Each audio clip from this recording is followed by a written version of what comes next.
Gaya ng inaasahan niya, dahil sa laki ng mga giant ay hindi niya nakita ang sword path para matalo ang dalawa ng sabay. Dahil doon, tumalon si Vincent para umiwas sa atake ng giant at pinakiramdaman ang presensya ni Julian para mahanap ang sword path na nagkokonekta sa kanya at sa mga giant. Bumelo na si Vincent at ginamit ang alternate form ng Absolute Sword Slash, ang Chapter 1 Dwarf King at umataki patungo sa pwesto ni Julian. Napansin naman ito na hindi iyon tumitigil papunta sa kanya at tuluyan ng tinamaan si Julian at nagkaroon ng malakas na pagsabog. Makikita natin na nagawa ng ating bida na matalo ang dalawang giant ng sabay at nabigla ang lahat ng tao na nakakita dito. Nagalit naman si Julian sa kanya dahil hindi pala ito sigurado sa kanyang ginawa at inasahan lang na hindi tatalab ang absolute sword slash sa isang god na kagaya ni Julian. Nagulat naman si Vincent dahil tinanong nila Sizen kung sino ang kanyang kinakausap. Nagpalusot lang ito at sinabing wala lang iyon at maghanda na sila dahil malapit na silang umalis. Hindi talaga ginamit ng bida ang isa niyang absolute sword slash dahil kailangan niya iyon para hiwain ang lugar kung nasaan sila ngayon nagawa sa magic. Nagawa na ito ng bida at nakalabas na sila ng mga kasama niya pero hindi makapaniwala ang mga gumawa ng enchanted space sa nangyari at sinabing baka may error ang dungyon. Inakbayan naman ni Vargon ang lalaki at sinabing wala silang error na nagawa at ipinaliwanag na ang espada ni Vincent ay nakakahiwa ng magic. Sumigaw ang mage captain na si Alberto mula sa audience at sinabing imposible iyon at kailangan nilang i-disqualify ang bida dahil sa pagsira nito ng dungeon. Ipinaliwanag naman ng headmaster na walang rules na nagsasabing ipinagbabawal iyon at wala lang talagang ibang gumawa nun dati kundi si Vincent.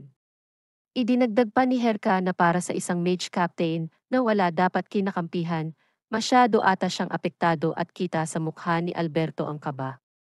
Lumapit na sa headmaster si Sizen at Harmon para ibigay sa kanya ang chest at sinabing si Vincent na ang nanalo. Pasigaw naman na sinabi ng taga Magic Tower na binabas daw ang unang stage sa pinakitang lakas ng kalahok at hindi kung sino ang naunang matapos. Kaya habang hindi pa nakakalabas si Kagon, ay malaki ang pag-asa niyang manalo kapag ipinakita niya ang lahat ng kaya niya sa loob. Hindi naman nangamba si Vincent doon at sinabing mapipilitan na din lumabas si Kagon sa dungyon. Hindi alam ng taga Magic Tower kung bakit iyon nasabi ng ating bida pero ipinaliwanag niya ito. Itinanong ni Vincent kay Vargon kung ang assembly element ba ang ginamit sa paggawa ng dungeon na pinasukan nilang dalawa. Tama iyon at dinagdag pa ng din na dahil kailangan ng magkaparehas na lugar, ginawa ang mga dungeon gamit ang assembly element para makagawa ng dalawang lugar na parehas na parehas. Sinira ni Vincent ang dungeon kung nasaan siya, kaya ipinaliwanag niya na para itong tubo na may dalawang butas. Kapag pilit mong sinara ang isa ay aagos ang lahat ng mana sa kabilang butas. Nagulat si Kago nang makita niyang napakadaming mana ng giant bigla. Nang aatakihin na siya nito ay napansin niya na kahit na medyo lumakas ang giant ay ganun pa rin ang kanyang utak at simpleng atake pa rin ang ginagawa nito. Sinalubong ni Kagon ang suntok ng giant gamit ang gentle steel breaker at nagulat siya nang hindi ito tumalab at tinamaan siya ng suntok. Napaisip siya na meron sigurong nangyari sa labas dahil paano nanging ganon kalakas ang malapit ng mamatay kanina na monster.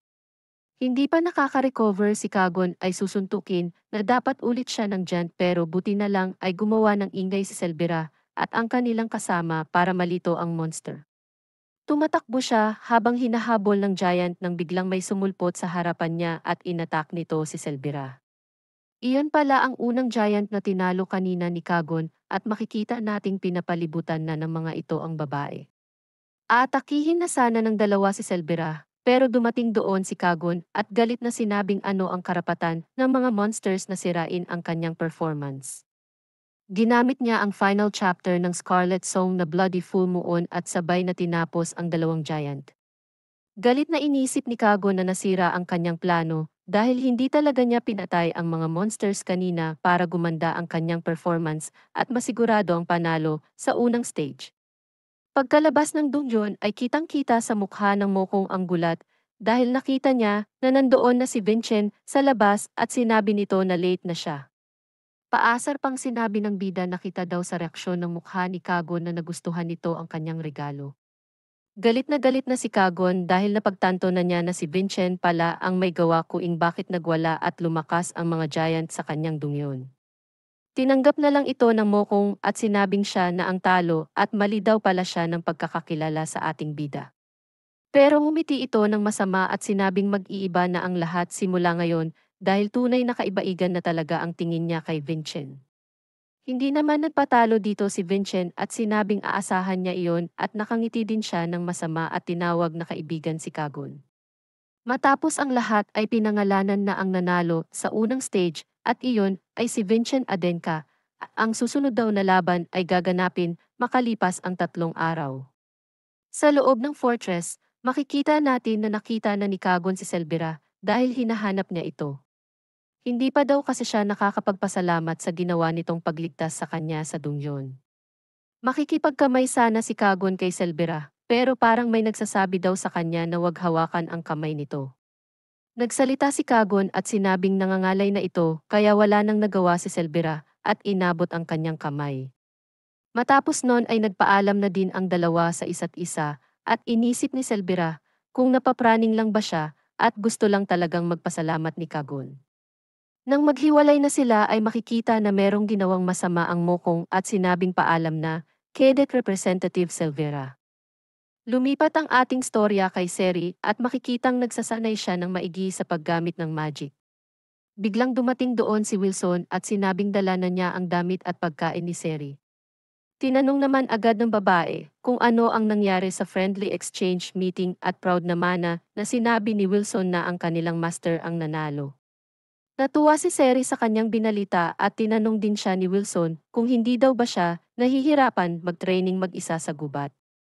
Mas okay na daw doon dahil hindi siya nakakapag-focus pag malapit kay Vincent at sinabi sa kanya ni Dean Vargon na mas magandang doon siya mag-train para mas madali siyang makausap ng spirit animals. Spirit mage ang bagay para sa uri ng magic ni Seri, kaya kailangan na niyang makahanap at makabuo ng kontrata sa isang spirit animal agad. Ang problema lang niya ay isa lang ang kaya niyang mabuo na kontrata sa level niya ngayon pero gusto niya ang lahat ng mga ito. May narinig si Sering boses na nanghihingi ng tulong at hindi niya alam kung sino o saan iyon nanggagaling.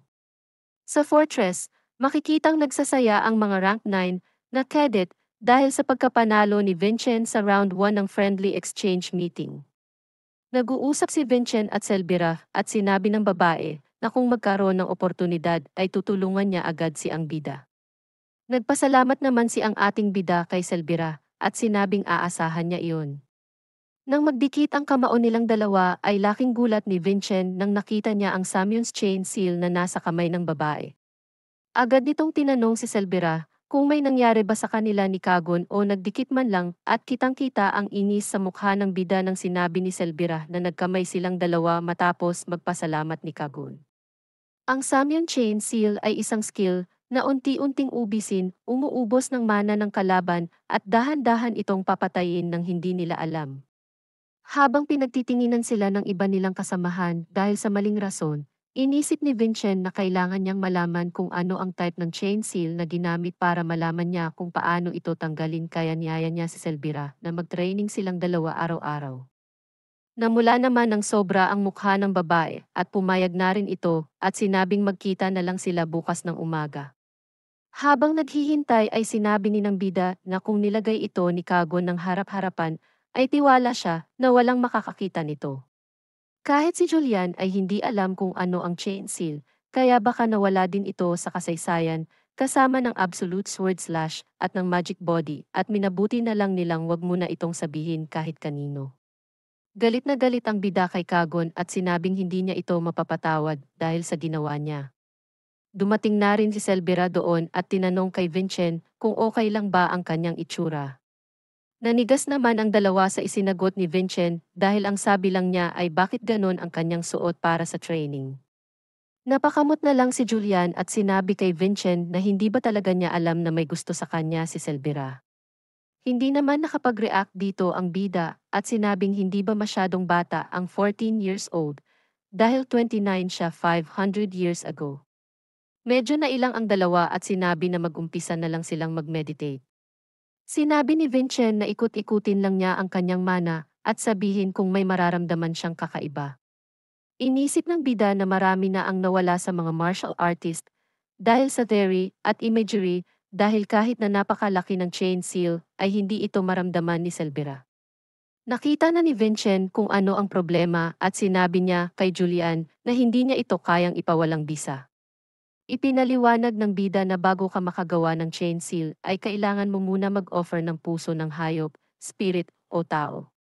Malamang ay itinago ni Kagon ang pinagkuhanan niya ng offering sa Snowy Mountain at kung makita nila iyon at mapalaya, mawawala na ang chain seal. Kung hindi, mamamatay si Selvira makalipas ang 3 araw. Hindi naman gusto ni Julian maging masama pero sinabi nito kay Vincent na 3 araw na lang din ang friendly exchange meeting at mas prioridad dapat nila iyon.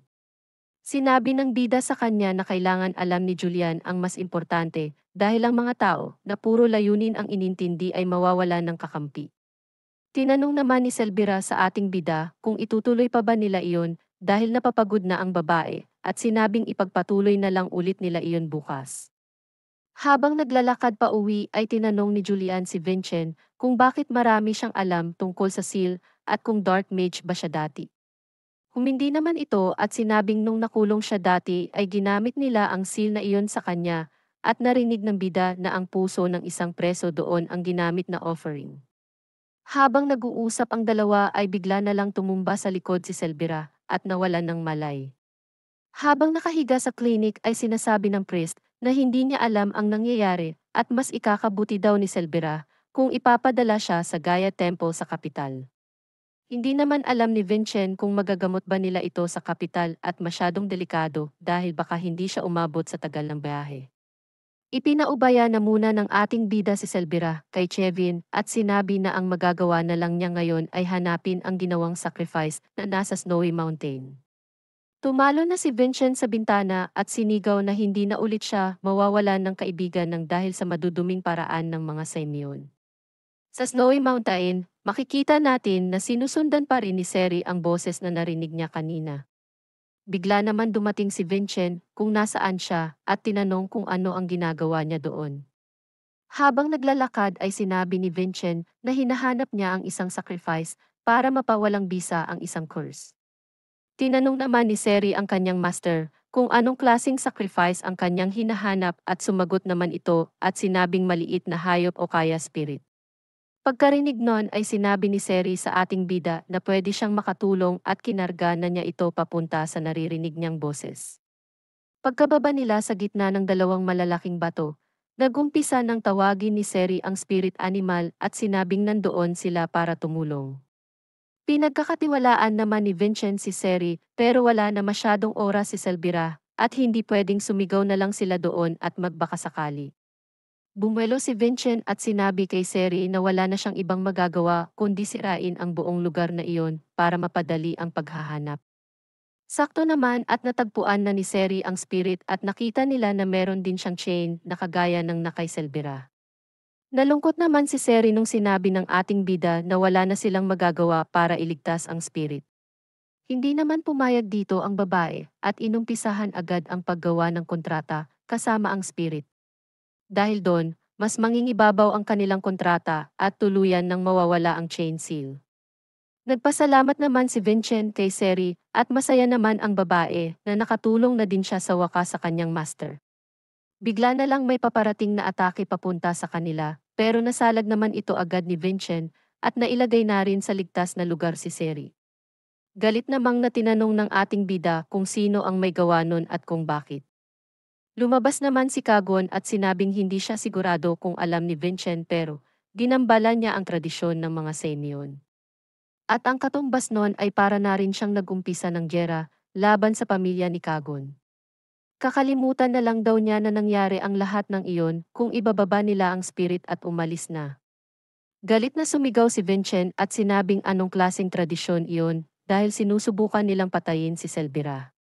Napakamot na lang si Kagon at sinabing alam pala niya ang kanyang plano.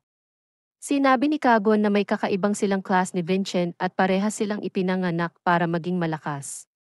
Pero, meron din namang hindi kabilang doon kagaya nila Selvira at kailangan nilang mawala. Nakakalokong sinabi ni Kagon kay Vincent na maiintindihan naman siguro siya ng ating bida dahil parehas sila ng class. Tinutok ni Vincent ang kanyang espada sa liig ni Kagon at sinabing baliktad talaga ang prinsipyo ng mga Semyon. Nakangiti naman ding tinutok ni Kagon ang kanyang espada sa liig ni Vincent at sinabing tignan na lang nila kung sino ang mananalo sa kanila sa friendly exchange battle. Unti-unti nang nawala ang curse ni Selbira at makikita na nakabangon na siya sa kama. Nagmamadali naman pumasok si Vincent sa pinto at tinanong kung kamusta na ang babae. Hinawakan agad ng bida ang kanyang kamay at laking tuwa naman ito na okay na si Selbira. Lumipat ang istorya sa main castle ng Adenka at pinag-uusapan ng four great elders ang pagkapanalo ng bida. Tumayo bigla si Delbek Adenka at sinabing ang mga elders ang may hawak ng kapangyarihan at ang nagsisilbing otoridad sa mga Adenka mula 500 years ago maliban na lang sa last 25 years. Dahil iyon kay Khan Adenka na halatang hindi gusto ang pamamalakad ng mga elders, kaya dahan-dahan niyang pinapalakas ang otoridad ng patriarch. Sinabi naman ng babaeng elder na kaya nga nila binigyan ng sponsor ang first son at second daughter para maging tagapagmana. Ang unang anak na si Carmen ay umaapaw sa ambisyon, ang pangalawa naman na si Dea ay walang ibang alam kundi ang martial arts. Dinagdag pa ng babaeng elder na nakalimutan na daw ba nila ang plano na ang isa sa dalawang magkapatid na iyon ang gagawin nilang susunod na patriarch para sila ang maghari sa Adenka.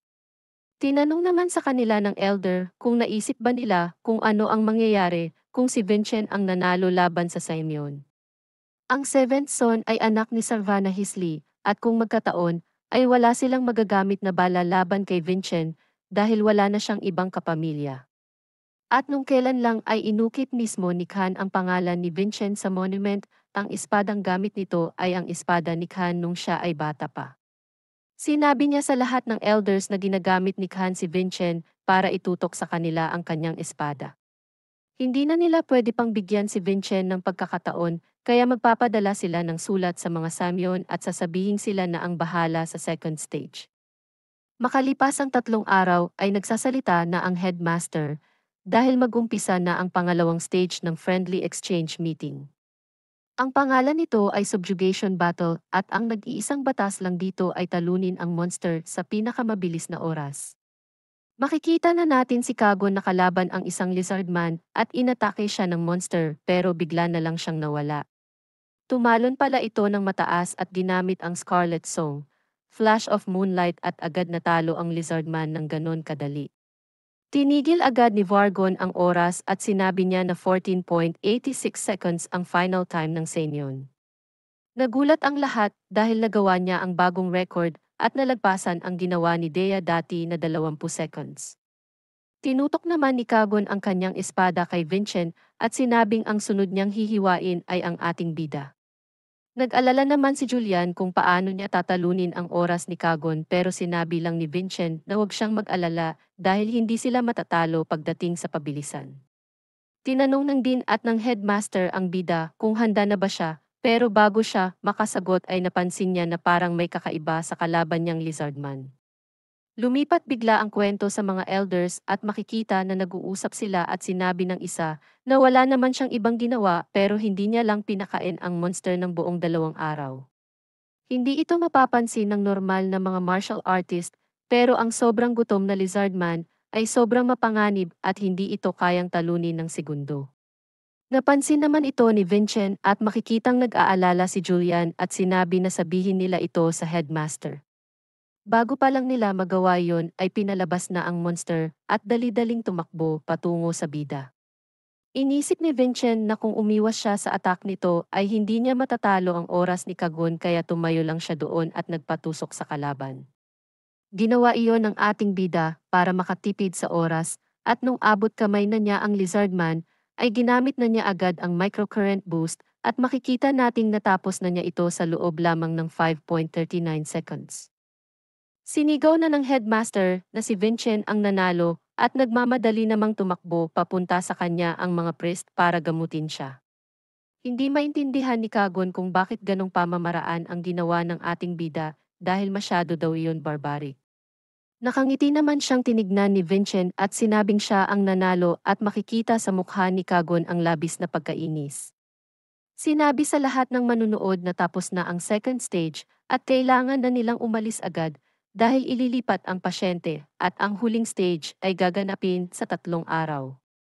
Makita natin na merong nakasubaybay sa laban ng dalawang young masters sa Karwai at sinabi na hindi na siya makapaghintay para makita ang anak ni Savannah. Sa clinic, nagreklamo ang priest kay sa ating bida at sinabing sa Crimson Fortress siya pumasok para madali lang ang maging trabaho niya. Nakangiti lang si Vincent at nagpasalamat naman ng maayos dahil napagaling niya ang sugat nito sa puso ng parang milagro. Sinabi naman ng priest na hindi pa iyon masyadong magaling dahil rank 5 pa lamang siya at kung sumobra ang ating bida ng hindi pa ito gumagaling masyado ay baka hindi na siya makagamit ng mana kahit kailan. Biglang pumasok sa loob ng clinic ang headmaster at sinabing kung magaling na si Vincent ay kailangan na niyang tumayo at kumain. Tinanong naman ng bida si Herka kung ano ang ibig niyang sabihin at ipinaliwanag nito na inimbitahan siya ng mga Simeon para kumain ng hapunan. Habang naglalakad papunta sa hapagkainan, ay iniisip ni Vincent kung ano kaya ang mga pinaplano ng mga Simeon. Nakapasok na sila sa loob at doon niya nakita ang matriarch ng pamilyang Simeon at si Kagon.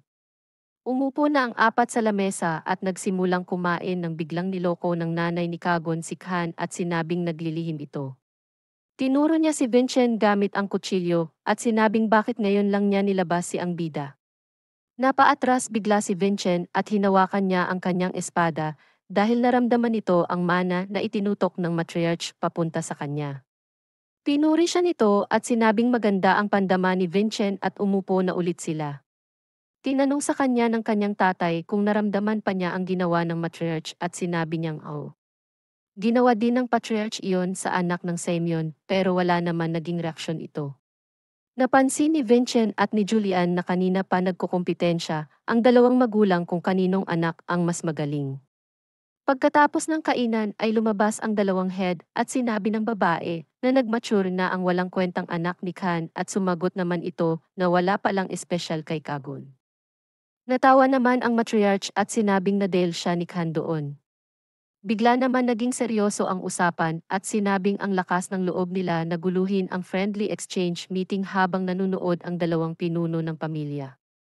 Tinanong ni Khan kung mga elders ba ng Simeon ang may gawa nun at sumagot na medyo tama lang siya. Sa tingin ng matriarch ay ang unang stage ay kasalanan ng mga elders sa Simeon at ang second stage naman ay mga elders ng Adenka. Sa tingin niya ay ang 4 great elders ang may kagagawan nun at si Vincent ang kanilang target. Tinanong ng matriarch si Khan kung sa tingin ba niya ay mananalo ang kanyan anak sa pangatlong stage, pero hindi ito nakasagot agad. Matapos ang ilang sandali ay sinabi nito na isa lang ang kaya niyang siguraduhin, malalampasan na ng mga Adenka ang mga Simeon. Tinanong ni Valkia kung ang tinutukoy ba ni Khan ay ang will ng mga Adenka at sinabing walang kahit sino ang nakagawa nun sa loob ng 500 years kaya sumuko na lang sila.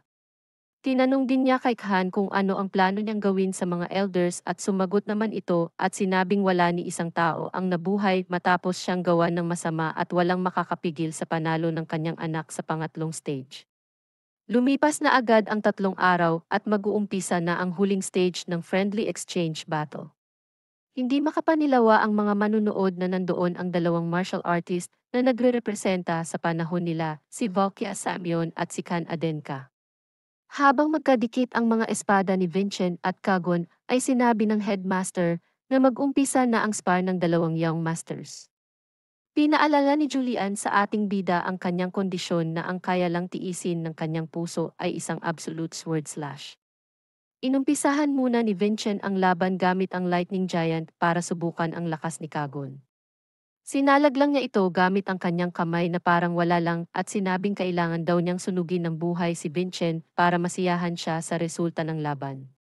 Namukaan naman agad ng ating bida ang ginamit na teknik ni Kagon dahil hindi niya malilimutan ang pulang mana na gumagamit ng life force, ang Crimson Emperor's Might. Wala nang sasayanging oras si Kagod at nagmadali nang sumugod kay Vincent at sinabing titignan niya kung kaya niyang salagin ang kanyang atake. Nakatayo lang ang ating bida at ginamit ang body strengthening para dumipensa, pero sa isang iglap ay nahiwa na lang ito agad sa balikat. Hindi alam ni Vincent kung bakit ganon kabilis si Kagon dahil ang alam niya ay walang ganong skill ang Crimson Emperor Might. Isa lang ang nasa isip ng bida, mas malakas si Kagon kesa sa batang Kajin dati nung parehas sila ng edad. Paulit-ulit at walang awang inatake ni Kagon si Vincent, habang tinatanong nasaan na ang yabang nito kagaya nung sa unang dalawang stage. Pagkatapos magsalubong ng kanilang mga espada ay nakagawa ito ng malakas na pagsabog at kitang-kita ang tuwa sa mukha ng dalawang magulang sa ipinapakita ng dalawa. Nang maghiwalay na ang dalawa ay napaisip si Vincent na ang Crimson Emperor's might ay humihina pag tumatagal ang laban at kung magamit niya ng maayos ang oras ay sigurado ang kanyang pagkapanalo. Si Kagon na parang wala sa sarili ay tuloy pa rin sa pag-atake at makikitang ginamit ang New Moon Slash sa ating bida. Napahalakhak naman ang mokong at sinabing iyon ang napapala ng mga humaharang sa mga samyon. Bumalik ang storya sa nakaraan at pinakita na si Kajin ang nagwagi sa isang laban. Tuloy-tuloy pa rin niyang inatake at sinipa ang kanyang kalaban at sinabing mas mahina pa siya kay Daven na isa lang ang kamay. Habang nanunood sa isang tabi, may nagsalita na isang lalaki sa likod at tinanong kung bakit pa rin ginugulpi ni Kajin ang kalaban niya kahit sumuko na ito. Binati naman ni Daven ang lalaki at tinawag na Amilyun, si Falcon Amilyun. Siya ay isang martial artist na nag-aaral sa Samyon at isa siya sa mga ginagamit para mas lalong lumakas si Kajin. Tinanong ni Falcon si Devan kung totoo ba ang sinabi nito dati, na balang araw ay matatalo niya din si Kajin. Sinabi din nito na ang bida lang ang nag-iisang tao sa mundo na sumusubok para talunin si Kajin at sa tingin niya ay kaya itong gawin ni Devan. Si Falcon ay isang napakagaling na martial artist at isang tapat na kaibigan na hindi pinagtawanan ang pangarap ni Devan na talunin si Kajin. Pero, masyadong mabilis ang kanyang paglakas kaya dinispatcha agad siya ng mga Samyon dahil baka maging problema pa daw siya bandang huli. Bago siya mawala, tinuro muna niya sa ating bida ang kanyang swordsmanship. Isang skill na sobrang kabaliktaran ng mga skill ng Samyon dahil sobrang konting mana lang ang ginagamit nito, ang Quick Greatsword Defense. Hindi naman makapaniwala si Kagon dahil nasalag lang basta ni Vincent ang kanyang atake at tinanong kung anong klaseng swordsmanship ang ginagamit niya. Sinabi naman sa kanya ng bida na galing iyon sa isang magaling na martial artist na nawala dahil sa mga Semyon. Natawa naman si Kagon at sinabing kung ganon ay sigura siya na walang kwenta iyon at bigla na namang sumugod at umatake. Sinipa niya ang espada ng bida at sinabing sisirain lang niya nang walang hirap ang skill na yon at ginamit ang flowing rainfall blade. Sumigaw si Kagon at sinabing tatapusin na niya ang bida sa susunod niyang atake at nagulat ang lahat nang bigla na lang itong nawala. Napangiti ang bida at madaling umiwas sa ginawang sorpresa ni Kagon. Alam ni Vincent ang mga gagawin ng kanyang kalaban at sinabing aapak siya gamit at kanang paa at ginawa naman iyon ni Kagon. Sinabi din niya na tatalon siya sa ere para umiwas. Habang nakalutang ay tinanong ni Kagon kung anong klaseng pakulo ang ginagawa ng bida at bigla na lang sumulpot ito sa harap ng mokong at sinabing sobrang daling basahin ng mga galaw nito dahil sa napakayabang niyang ugali. Parehas ang ginagamit na strategy ni Kagon at ni Kajin kaya napakalaki ng lamang ni Vincent dahil wala ng ibang tao sa mundo na mas nakakaalam pa ng swordsmanship ni Kajin kundi ang bida. Sobrang talentado ni Kajin at kaya niyang kontrolin lahat ng sitwasyon gamit lamang ang kanyang lakas. Pero pag hindi niya yon magawa ay hindi na ito mag-iisip at atak na lang ng basta-basta. Natuwa si Vincent dahil kahit ang mga kahinaan ni Kajin ay nakuha ni Kagon at ginamit na ang A Million Swordsmanship Chapter 1, ang Great Sword Double-Edged Slash at naputol ang espada ni Kajin. Nagsaya ang lahat ng manunood at inakalang tapos na ang laban nang biglang naglabas ng napakalakas na mana si Kajin. Sinabi nito sa ating bida na hindi lang siya ang may sikretong teknik at nilabas ang trait ng Sword God na si Keshak, ang Soul Blade.